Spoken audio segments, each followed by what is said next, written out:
जय हिंद। कक्षा 10 हिंदी का पेपर संपन्न हो चुका है और इसके सभी सलूशन हम आप लोगों को बिना देर किए हुए बता रहे हैं। ठीक है, तो पहला क्वेश्चन देखते हैं। पहला क्वेश्चन क्या कह रहा है हमारा? कह रहा है हिंदी साहित्य के श्रेष्ठ निबंधकार, आलोचक एवं इतिहासकार के रूप में जाने जाते हैं। आपके ऑप्शन दे रखे हैं बालकृष्ण भट्ट, पद्मलाल पुन्नालाल बख्शी, रामचंद्र शुक्ल, इनमें से कोई नहीं। तो जो आपका सही आंसर है वो रामचंद्र शुक्ल बिल्कुल इसका सही आंसर, यानी ऑप्शन सी इसका राइट आंसर है। फिर अगला क्वेश्चन देखते हैं, क्वेश्चन नंबर 2।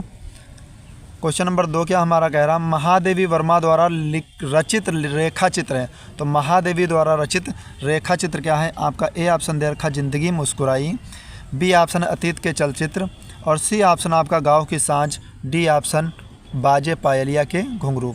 तो जो इसका सही आंसर है वो आपका अतीत के चलचित्र इसका सही आंसर है, यानी महादेवी वर्मा द्वारा रचित रेखा चित्र है वो अतीत के चलचित्र है।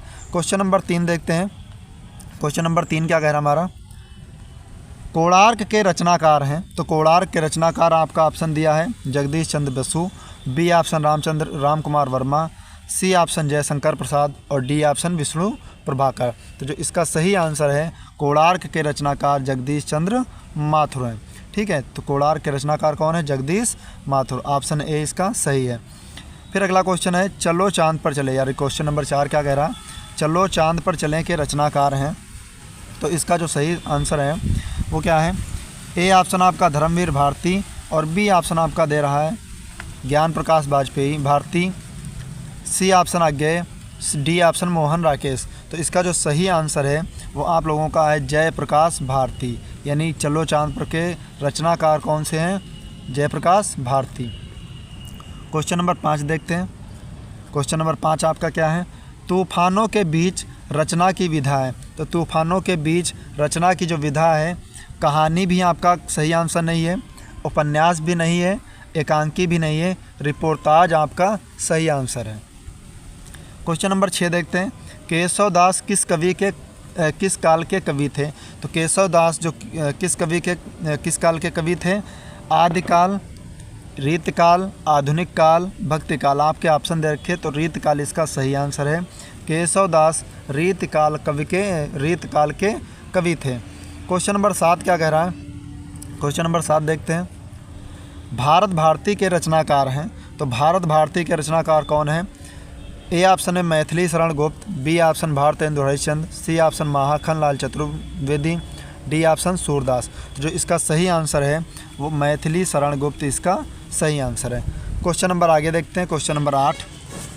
क्वेश्चन नंबर 8 आपका क्या है, भारतेंदु युग की समयावधि है। भारतेंदु युग की जो समयावधि है वो आपका आंसर होना चाहिए बिल्कुल सही 1968 से 1900 ईस्वी तक इसका सही आंसर, यानी ऑप्शन बी इसका राइट आंसर है। फिर क्वेश्चन नंबर 9 देखते हैं, सुमित्रानंदन पंत की रचना नहीं है। सुमित्रानंदन पंत की रचना कौन सी नहीं है? तो इसका जो सही आंसर है, देखिए कामायनी भी है, स्वर्णधूल भी है, युगांत भी है, लेकिन ग्राम्य कामायनी जयशंकर प्रसाद की रचना है। ठीक है, तो इसका जो सही आंसर है क्वेश्चन नंबर 9 का वो ऑप्शन सी इसका सही आंसर है। फिर अगला क्वेश्चन देखते हैं, रीत मुक्त काव्यधारा के कवि हैं। रीत मुक्त काव्यधारा के कवि हैं। तो इसका जो सही आंसर है वो क्या है आपका? देखिए बिहारी लाल, पद्माकर, केशव दास, घनानंद। तो रीत मुक्त काव्यधारा के जो कवि हैं वो आपका ऑप्शन डी बिल्कुल सही है, घनानंद। फिर क्वेश्चन नंबर 11 क्या है, हाँ रघुनंदन प्रेम प्रीते, तुम बिन जियत बहुत दिन बीते। उपर्युक्त पंक्तियों में प्रयुक्त रस है, तो इसमें जो रस है वो करुण रस है, ऑप्शन सी इसका सही आंसर है। ठीक है, तो ये बहुत अगला क्वेश्चन देखते हैं 12 नंबर। 12 नंबर क्या है, ज्यों आँखिन सब देखिए आँख न देखी जाए। उपर्युक्त पंक्ति में कौन सा अलंकार है? तो इसका जो सही आंसर है वो आपका या ऑप्शन है उपमा अलंकार, बी ऑप्शन रूपक अलंकार, सी ऑप्शन श्लेष अलंकार, डी ऑप्शन उत्प्रेक्षा अलंकार। तो इसमें जो सही आंसर है 12 का क्वेश्चन नंबर आपका 12 का आंसर है उत्प्रेक्षा अलंकार, ऑप्शन डी इसका सही आंसर है। ज्यों आँखिन सब देखिए आँख न देखी जाए। ठीक है, ऑप्शन डी इसका सही आंसर है। फिर क्वेश्चन नंबर 13 देखते हैं। सोरठा छंद के पहले एवं तीसरे चरण में कितनी कितनी मात्राएं होती हैं? तो सभी को पता, सोरठा छंद के पहले और तीसरे चरण में मात्राएं 11-11 होती हैं। कितनी कितनी होती हैं? 11-11 मात्राएं होती हैं। क्वेश्चन नंबर अगला देखते हैं। क्वेश्चन नंबर नेक्स्ट क्वेश्चन क्या हमारा है? Question number 12, sorry question number यहाँ पे आपका 13 नंबर देखते हैं, 14 नंबर देखते हैं। 12-13 तो हो गए। 14 नंबर में क्या कह रहा?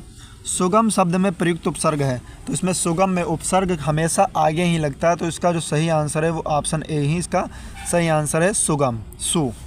नवरत्न में समास है। नवरत्न में समास यानी क्वेश्चन नंबर 15 में क्या है? नवरत्न में समास है। तो संख्या दी है, तो संख्या किस में होती? कर्मधारय में नहीं होती, तत्पुरुष में भी नहीं होती, अव्ययी में भी नहीं होती, द्विगु समास में होती है। तो इसका जो नवरत्न में समास है वो द्विगु समास है। क्वेश्चन नंबर 16 देखते हैं। भू का पर्यायवाची शब्द नहीं है। तो भू का पर्यायवाची शब्द कौन नहीं है?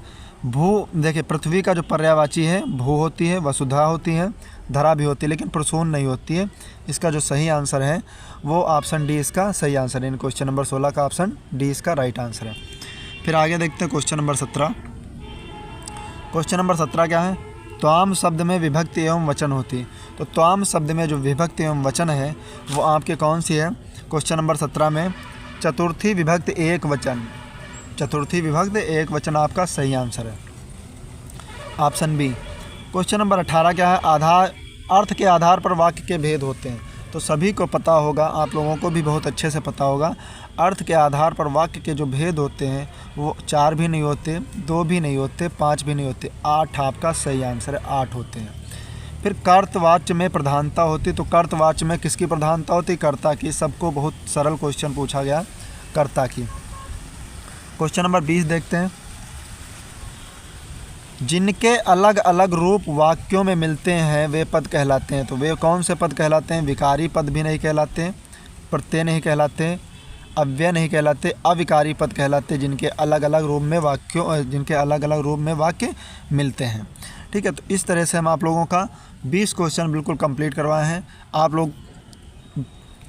लोगों को वीडियो पसंद आया हो तो प्लीज़ वीडियो लाइक कर दीजिए, और अगले पेपर की सलूशन पाने के लिए आप लोग चैनल को भी सब्सक्राइब कर लीजिए। आपको अगले पेपर के भी सलूशन इसी चैनल पर मिलेंगे। मिलते हैं नेक्स्ट वीडियो में, तब तक के लिए